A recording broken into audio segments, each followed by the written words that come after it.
Welcome to the I Love Winnipeg Real Estate Podcast, your premier resource for buying, owning, and investing in Winnipeg's real estate market. And now, here's your host, Adrian Schultz, who loves all things real estate, property management, and mortgage financing.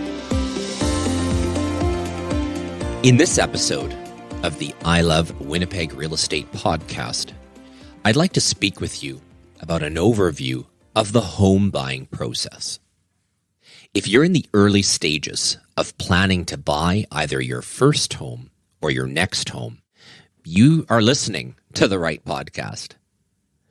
Even if you've been through it before, the home buying process can be daunting.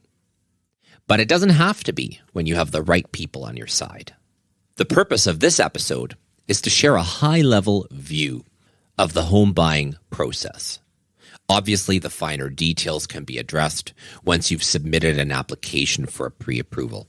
But now, here's some answers to some general questions that you may have as you work through your early preparations.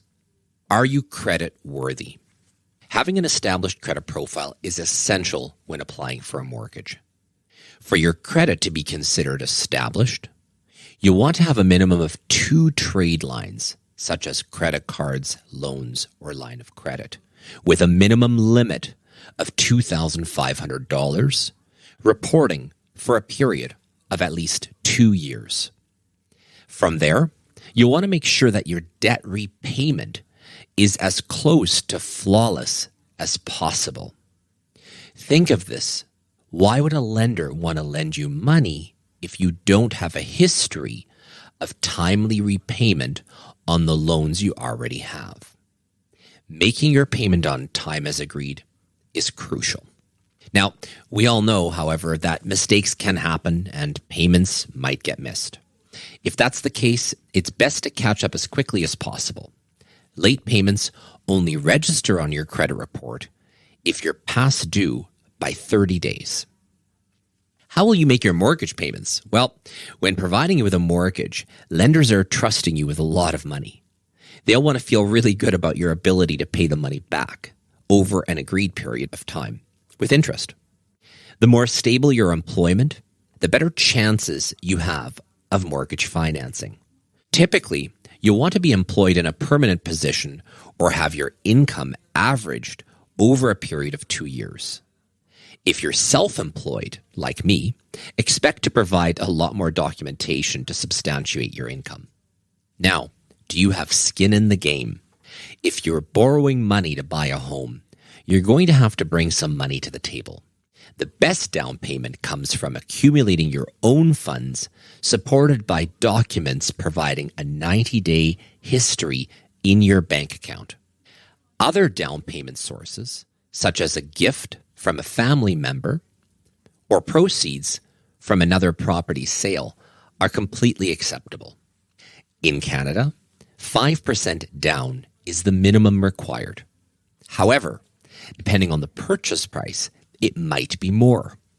Also, you need to be aware that you will likely have to prove access to at least 1.5% of the purchase price to be allocated for closing costs, such as land transfer and legal fees. How much can you afford? Well, here's the thing. What you can afford on paper and what you can afford in real life are often very different amounts. Just because you feel you can afford the proposed mortgage payments, know that you will have to substantiate everything through documentation. The amount you actually qualify to borrow is based on many factors, certainly too many to list in a podcast episode designed to provide you with an overview of the home buying process.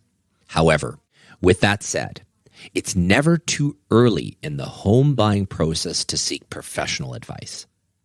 My service comes at no cost to you, and it would be my pleasure to help you.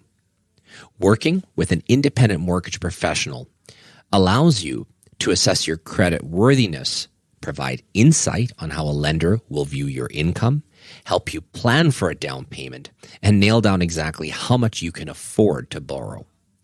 And if you need help putting together a plan to improve your financial situation, I can assist with that too. If you'd like to discuss your financial situation and put together a plan to secure mortgage financing for your home, please do get in touch. Thanks for listening to the I Love Winnipeg Real Estate Podcast. If you like this episode, please subscribe and give us a rating, which will help us reach more listeners. Until next time, connect with us on social media and online at ilovewinnipegrealestate.ca.